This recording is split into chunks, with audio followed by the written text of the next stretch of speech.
Et coucou ici, salut, bonjour, bonsoir. Alors merci aux 40 personnes qui me suivent et qui regardent mes vidéos. Donc si vous ne me connaissez pas, moi c'est Laetitia, je suis apprentie tarologue et je poste ici des vidéos hebdomadaires pour me faire un tout petit peu de publicité, de manière à ce que les personnes m'envoient leurs questions par mail ou via Discord, auxquelles je réponds bien entendu gratuitement. Je te demande juste, si tu me poses une question, de me faire un retour, qu'il soit positif ou qu'il soit négatif. Alors quand je battais mes cartes en pensant aux 40 personnes qui se sont abonnées à cette chaîne, et je vous en remercie, il y a deux cartes qui se sont présentées aujourd'hui, la carte du détachement et la carte de la vigilance. Donc je vais tout simplement vous lire ce que nous dit Osho par rapport à ces deux illustrations. À part bien entendu que le monsieur il a piqué le chapeau d'un des deux autres. La parabole. Commencez à sentir ce qui est à l'intérieur de vous reste le même, quoi qu'il advienne à la périphérie. Lorsque quelqu'un vous insulte, concentrez-vous à l'endroit où vous ne faites que l'écouter, en ne faisant rien, en ne réagissant pas, simplement dans l'écoute. Puis, quelqu'un fait votre éloge. Ne faites que l'écouter. Honneur, déshonneur, éloge, insulte, ne faites qu'écouter. Votre périphérie sera perturbée, observez cela aussi, sans vouloir le changer. Observez-le. Restez profondément centré et observez depuis votre centre. Vous détacher se fera sans effort. Ce sera un détachement spontané, naturel. Une fois que vous ressentez ce détachement naturel, rien ne peut vous perturber. Dans un village où vivait le grand maître Zen Akuin, une jeune fille tomba enceinte. Son père la harcela pour connaître le nom de son amant. À la fin, pour échapper à la punition, elle lui dit que c'était Akuin. Le père ne dit plus rien, mais lorsqu'arriva la naissance de l'enfant, il s'empara immédiatement du bébé et alla le jeter aux pieds de Akuin. « Il semble que ce soit ton enfant, rugit-il, en le couvrant d'insultes et de mépris, tant cette affaire était honteuse. Akuin se contenta de dire « Oh, vraiment ?» et il prit le bébé dans ses bras. Désormais, il emportait le bébé partout, enveloppé dans la manche de sa vieille robe énimée. Durant les jours pluvieux et les nuits orageuses, il mendiait du lait dans les maisons voisines. Un grand nombre de ses disciples, le considérant fautif, se détournèrent de lui et le quittèrent. Akuin ne dit pas un mot. Pendant ce temps, la mère réalisa qu'elle ne supportait plus l'agonie d'être séparée de son enfant. Elle révéla le nom du véritable géniteur. Son propre père courut alors chez Akuin et, en se prosternant devant lui, le supplia maintes fois de lui pardonner. Akuin dit simplement « Oh, vraiment ?» et lui rendit l'enfant. Pour l'homme ordinaire, ce que les autres disent de lui a beaucoup d'importance, car il ne se connaît pas lui-même. Tout ce qu'il pense être n'est que le reflet des opinions d'autrui. L'un a dit « tu es beau », un autre a dit « tu es intelligent », et il a collecté tout cela.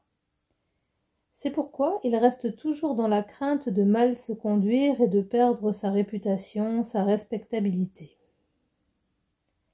Il a toujours peur de l'opinion publique, de ce que les autres diront, car tout ce qu'il connaît de lui-même se résume à ce que les autres ont dit de lui. S'il change d'avis, il le laisse désemparé. Alors il ne sait plus qui il est, laid, beau, intelligent ou sot.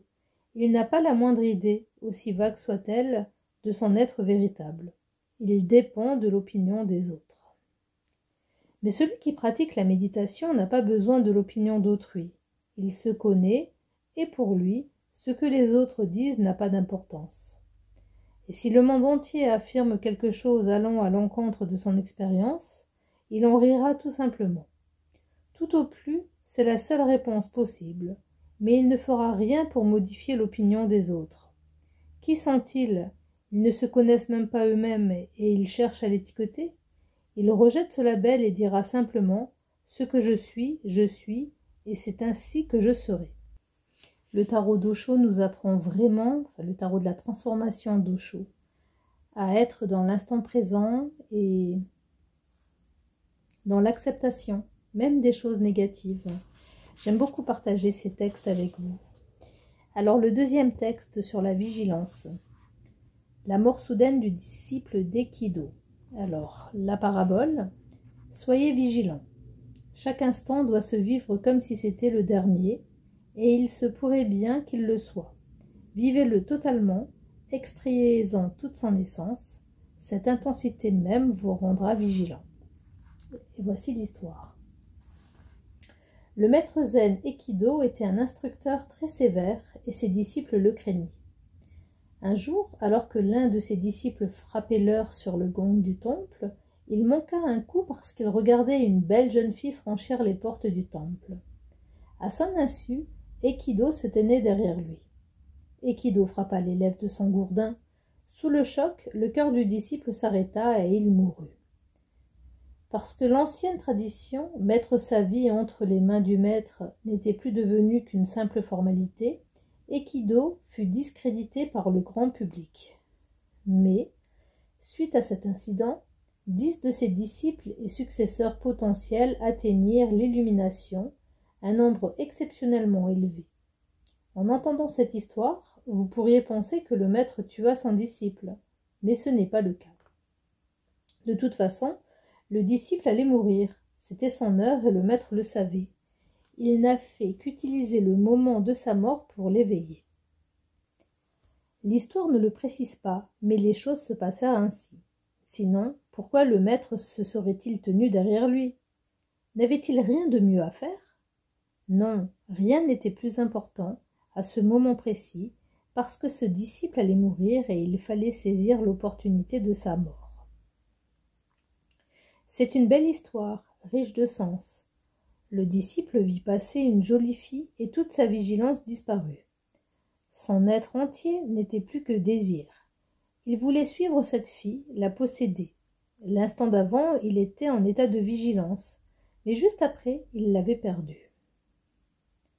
Lorsqu'il frappait le gong, il était totalement attentif. Dans un monastère zen, cela fait partie de la méditation.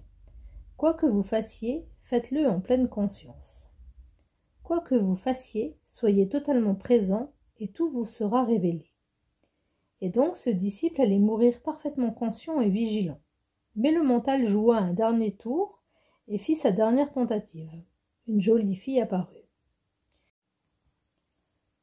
À ce moment précis, quand le disciple perdit toute vigilance, le maître lui donna un grand coup sur la tête. Le maître, voyant la mort invisible s'approcher, ne frappa le disciple que pour le réveiller. Il attendait juste derrière lui.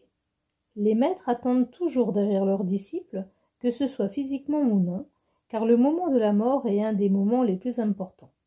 Le maître le frappa avec force, son corps tomba, mais à l'intérieur il devint conscient, le désir disparut.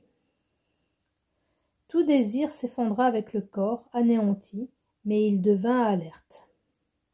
Il est mort dans la vigilance, et si vous pouvez être vigilant en mourant, vous vous illuminez. Voilà pour le tarot d'Osho. Je pense que faut peut-être être également vigilant en vivant et pas qu'en décédant, hein, mais c'est une belle leçon. Ce sont des belles leçons, ces 60 leçons qui nous sont données par Osho. Personnellement, bon, je ne sais pas si ça existe encore, mais j'irais bien faire un petit tour dans le Centre international de méditation Osho qui est décrit dans le guide d'accompagnement des cartes. Du coup, j'ai demandé une petite carte du tarot pour conclure le fil de cette semaine, en sachant que j'ai pris 2 jeux avant, la hypersensible, je reprends le pouvoir et les cartes des archétypes. J'ai beau eu mélanger, rien n'est tombé, donc mon bon vieux tarot, lui, il est resté fidèle. La bonne carte, elle est tombée très rapidement, et quand je regarde ce que m'inspire, quand je regarde cette carte, pardon, ce qu'elle m'inspire, c'est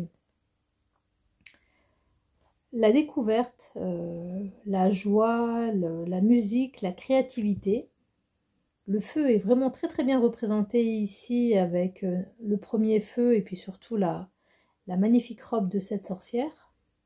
se laisser guider, se laisser porter par, écouter sa voix intérieure, se laisser guider par nos ressentis, par nos envies, ne pas tourner le dos à nos envies, comme cette sorcière, les observer, et les bras qu'elle a qui sont posés le long de son corps nous montrent en fait qu'elle est prête à les accueillir, à ne pas les repousser.